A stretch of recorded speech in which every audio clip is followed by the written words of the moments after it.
Ya wis, lanjutannya minggu kemarin. Kita kemarin sudah belajar simple queue ya. Kita udah banyak belajar simple queue. Ini mau saya jelaskan tentang queue yang lain.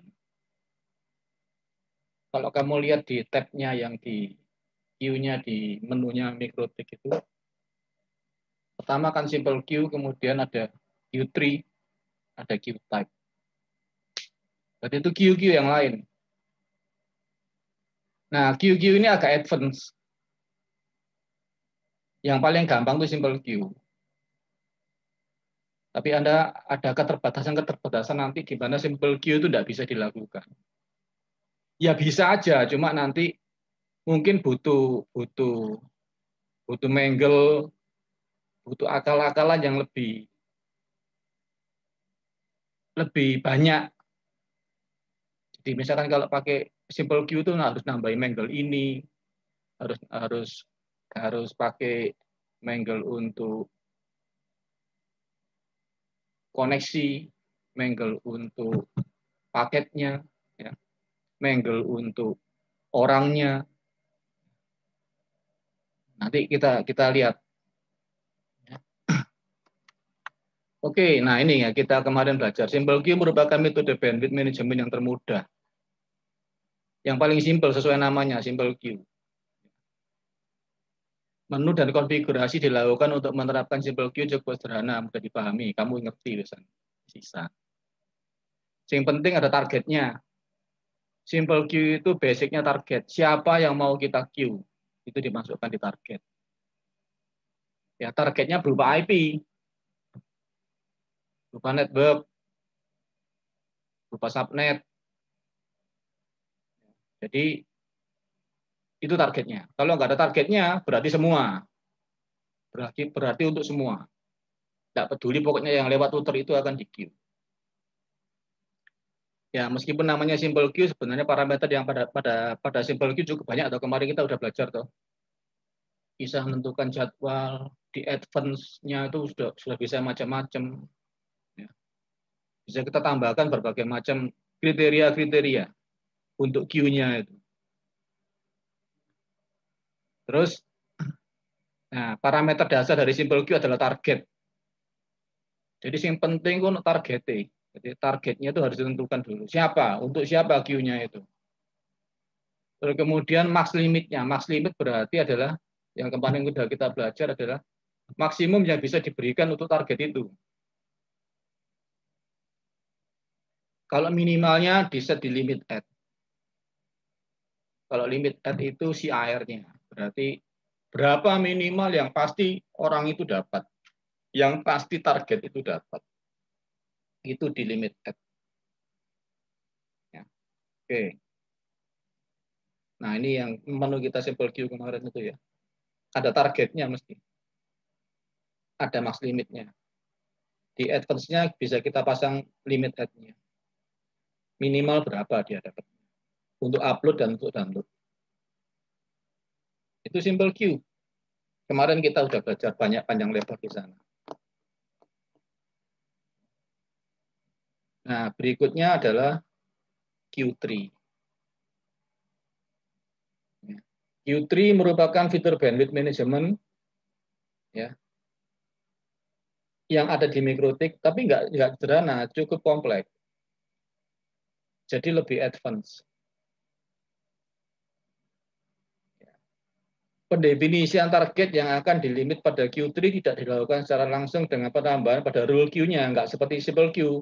Targetnya siapa? Langsung dimasuk. No, IP-nya ini siapa? Untuk siapa? Untuk tembok mana? Nah, tapi targetnya itu pakai mangle. Jadi kalau kita kemarin udah belajar firewall yang mangle itu, targetnya itu didefinisikan menggunakan mangle. Nanti mangle-nya itu yang di tree, yang di queue menggunakan Q3. Ya, berarti mesti bikin mangle. Nah, mangle-nya harus ahli berarti. Itu yang untuk Q3. Nah, misalkan aja kita mau bikin queue ya, atau mau melimit klien 1. Nah, klien 1 ini hanya untuk siapa? Untuk IP-IP atau orang-orang yang paketnya di marking menggunakan nama, contoh di sini adalah paket klien 1. Jadi kita bikin mangle dulu. Ya. Itu Q3. Ya. Terus dia tetap ada priority seperti yang saya jelaskan di simple Q. 8 itu paling rendah, 1 tertinggi. Juga ada limit add-nya. Juga ada max limitnya. Nah, karena kita menggunakan mangle, berarti nanti targetnya itu kita lebih bisa fleksibel. Nggak cuma IP aja. IP dengan orang yang akses HTTP, nah itu bisa. Untuk IP tertentu, orang yang aksesnya ke site ini aja, ya bisa. Jadi targetnya lebih fleksibel. Nah, cuma kamu butuh keahlian untuk bagaimana membuat mangle, yang nantinya mangle itu bisa dipakai di Q3-nya. Parameter lainnya bersama dengan simple Q. Cuma bedanya targetnya aja. Nah, ya sekarang simple Q kan juga bisa pakai mangle. Jadi untuk target tertentu, mangle-nya apa? Bisa. Makanya saya tadi ngomong, kalau pakai simple Q ya bisa mestinya. Cuma lebih apa? Kreasinya akan lebih banyak. Ya, itu. Nah, sekarang kalau kita lihat di isinya di paket flow-nya ya. Paket flow itu adalah kalau paket masuk ke routernya MikroTik, itu dia itu lewat mana aja. Lewat chain mana aja. Kita kan udah belajar firewall. Ya. Ada chain input, chain output, chain forward, ada pre-routing, ada post-routing. Ya. Itu chain itu tempat meletakkan rule-nya. Nah, berarti nanti kalau kita lihat queue-nya, ya, di chain input itu, kalau kita lihat nanti, ya, urutannya itu dia itu Q3 dulu, kemudian baru simple Q. Ya, di post routing juga begitu. Q3 dulu, baru simple Q. Artinya apa sih? Proses paketnya itu lewat ke Q3 dulu. Setelah Q3 selesai, dia lewat simple Q. Konsekuensinya apa? Konsekuensinya adalah pada saat kamu membuat Q, ya toh. Misalkan dua-dua kamu buat di Q3 buat, di simple Q buat. Nah, maka nanti paketmu itu akan mengikuti Q yang misalkan gini. Q3 kamu buat untuk si X itu maksimum 1 mega. Di simple Q kamu buat 2 mega. Maka setelah keluar dari router itu, ya, orang itu atau target itu,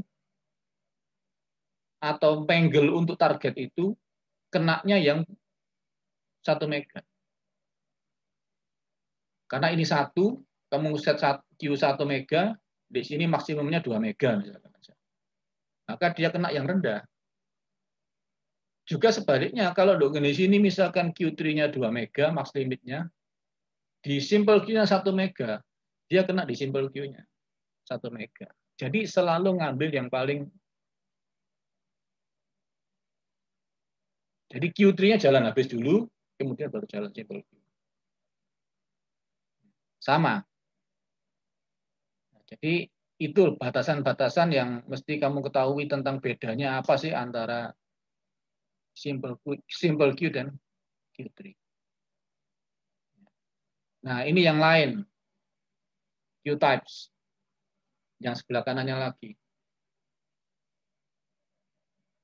Nah, Q-types itu apa? Q-types itu adalah Q yang ngatur targetnya dinamik. Jadi kamu tidak bisa menentukan IP-nya target. Kamu tidak bisa menentukan orangnya yang ada di target siapa. Kamu buat make static pun tidak bisa. Nanti besok bisa berubah lagi dia. Contohnya apa sih di sini? Contohnya misalkan aja kamu buat queue untuk sebuah kafe misalkan aja. Kafe. Kalau kafe itu kan berarti orangnya kan yang datang lain-lain. Terus kemudian jumlahnya juga bisa variatif. Kadang hari ini 2, besok 5, besok lagi 20. Nah, jadi kalau gitu gimana cara ngaturnya? Nah, itu pakai Q-types ini.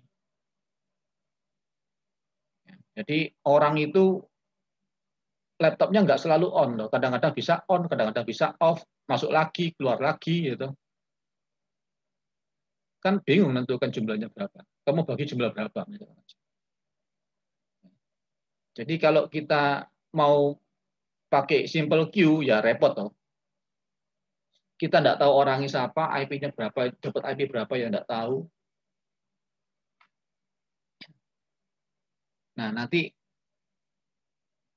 kalau model-model semacam itu, berarti queue-nya kamu nggak bisa pakai simple queue. Kamu pakailah Q-types itu. Salah satu queue yang untuk modelnya Q-types itu adalah PCQ. Jadi PCQ itu adalah jenis queue per connection queue namanya ya. Jadi dia akan buat koneksi-koneksi. Dia akan buat koneksi-koneksi, kamu gunakan yang Q-type itu. Contohnya queue-nya PCQ. Nah, ini loh cara kerjanya PCQ itu seperti ini. Misalkan aja PCQ rate-nya tidak saya batasi. Rate-nya 0. 0 itu artinya tidak saya batasi.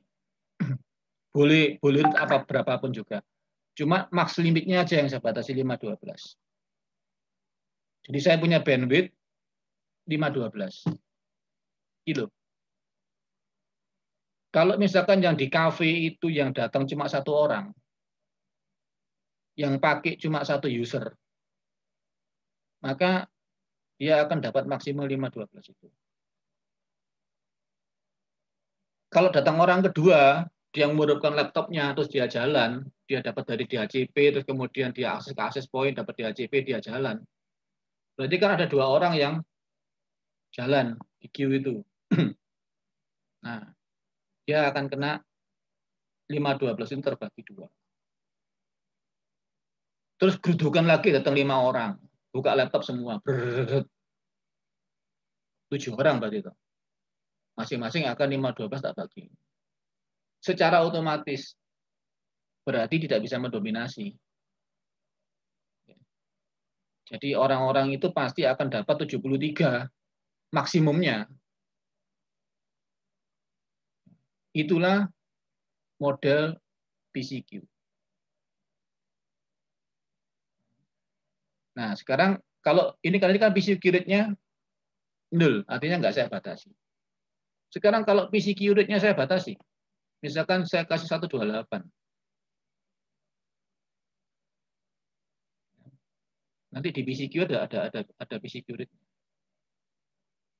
Kalau saya kasih 128, berarti ini adalah CIR-nya, seperti limit add-nya. Tapi limit add selama maksimumnya masih ada. Selama maksimumnya masih cukup.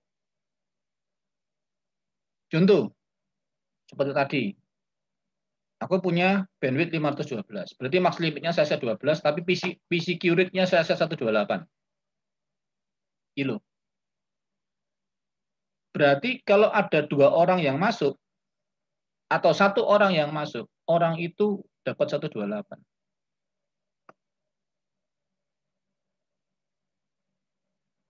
Ya. Jadi dia dapat 128. Meskipun maksimumnya 512. Tapi saya rate dia 128. Selama max limitnya masih ada. Berarti ini nggak kepake, Pak? Iya, nggak kepake. Kosong. Kalau misalkan ada 4 user yang masuk di cafe itu, dikasih 128, 128, 512 ini totalnya. Sik dikasih 128. Ya.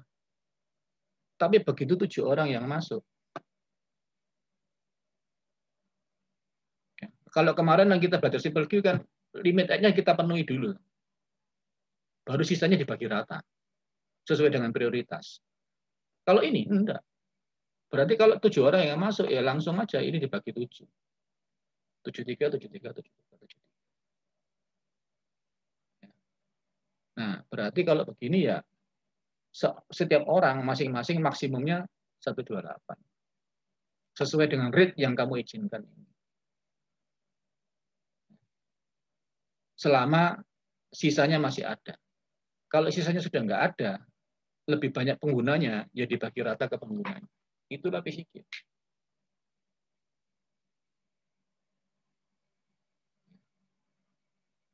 Nah, cara setting PCQ sebenarnya cukup mudah. Kita hanya perlu menambahkan queue type. Ya. Nanti di queue type sana itu ada jenisnya, kind-nya itu kamu pilih PCQ gitu aja. Terus ditentukan classifier-nya sama nilai rate-nya. Rate-nya tadi itu yang ini loh. PCQ rate-nya ini berapa. Nanti ini teknis ya. Untuk manajemen traffic download, centang opsi classifier destination address. Jadi kalau kamu mau batasi download-nya, yang dicentang itu adalah destination address-nya. Kalau mau batasi upload-nya, yang dicentang adalah, yang dicentang ini apa? Cuma sih? Nah ini loh. Ya.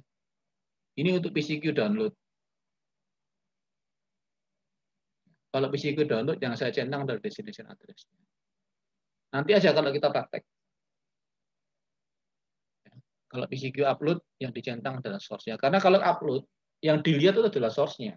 Dari mana mau kemananya nggak peduli. Pokoknya kamu upload ini sing upload kamu tuh gitu. Dia download kan dilihat dari sananya. Ya. Kamu download dari mana? Nah itu. Ya.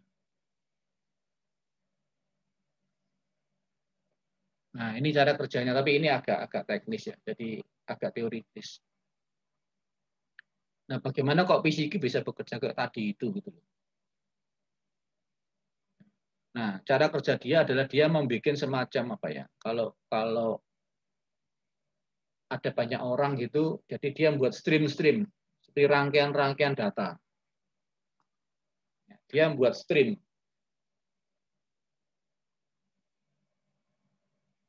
Modelnya gimana? Tahu sih ada gambarnya apa enggak? Ya seperti inilah, ya kira-kira ya. Jadi ada paket yang masuk, ya, digrupkan pakai classifier dulu, terus dia akan buat stream 1, stream 2, stream 3, stream 4 ya.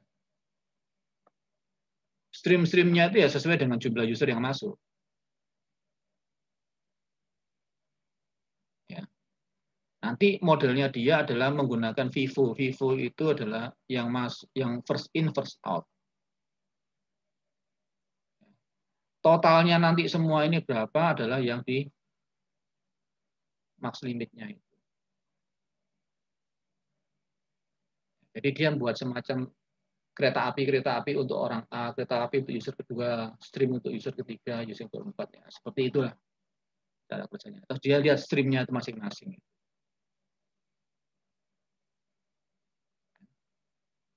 Nanti ini prakteknya aja kita lihat kan.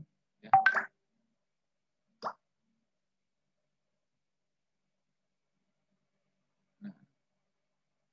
Nah, ini adalah contoh kalau menggunakan PCQ di dalam simple queue.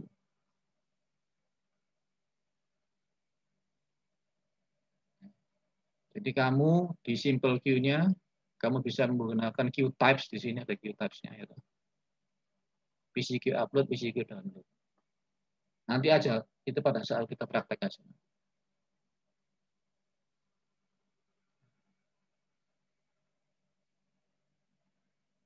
Ini hitung-hitungannya. Ya. Lebih advance lagi. Kalau kamu kepengen misalkan usernya itu maksimum 40. Tapi nanti aja. Bingung gitu. Kalau cara monitoring queue-nya ada di statistik ya. Di tab statistik ini bisa kita lihat nanti. Apakah dia kena queue berapa.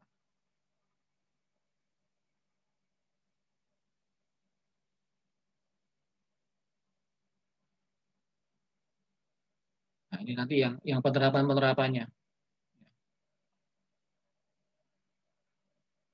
Nah, ada queue lagi. Ya. Di Q3 itu ada istilah nanti kalau kamu di Mikrotik akan ada namanya HTB. HTB itu hierarki token bucket. Ya hampir seperti yang kemarin saya jelaskan di Simple Queue yang ada parent-nya. Ya. Jadi queue yang di anaknya itu mengikuti yang di parent-nya. Jadi kita cara hitung-hitungannya juga kira-kira seperti itu, sama. Ada parent-nya. Tapi nggak usah saya jelaskan tentang ini. Nah ini seperti yang kemarin. Ada parent-parentnya. Ada parent-nya satu, ini Q1, Q2, Q3, parent-nya adalah ini. Nanti aja kalau kita praktek. Tapi teorinya saya berikan ke Anda dulu aja semua. Terus priority sama. HTB juga punya priority seperti yang simple queue itu 1 sampai 8.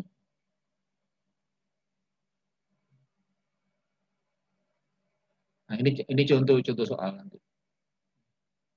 Diasumsikan bandwidth yang tersedia adalah 1 mega. Kliennya 70. Berapakah jumlah maksimal klien yang menggunakan internet pada saat bersamaan? Asumsinya 50. Kan tidak semua 70 itu bareng-bareng. Berapakah jumlah minimal? Misalkan minimalnya kira-kira 10 orang ya, sing akses ke sana. Maksimumnya 50, tapi jumlahnya 70. Maka kita bisa ngeset limit ad-nya berapa, max limitnya berapa. Itu kita set dulu. Nanti baru kita masukkan. Nanti ini saya jelaskan kemudian aja. Nanti kalau lebih advance ya. Oke, itu berbagai macam queue ya, yang ada di Mikrotik sehingga kamu tahu penggunaannya kapan itu digunakan. Ya, kalau kamu udah ngerti simple queue ya baik sudah. Itu hampir 70-80% queue di Mikrotik sudah bisa kamu lakukan. Oke, itu dulu aja tentang teori tentang queue-nya. Setelah ini kita lanjutkan dengan latihan dan tanya jawab. Oke, terima kasih.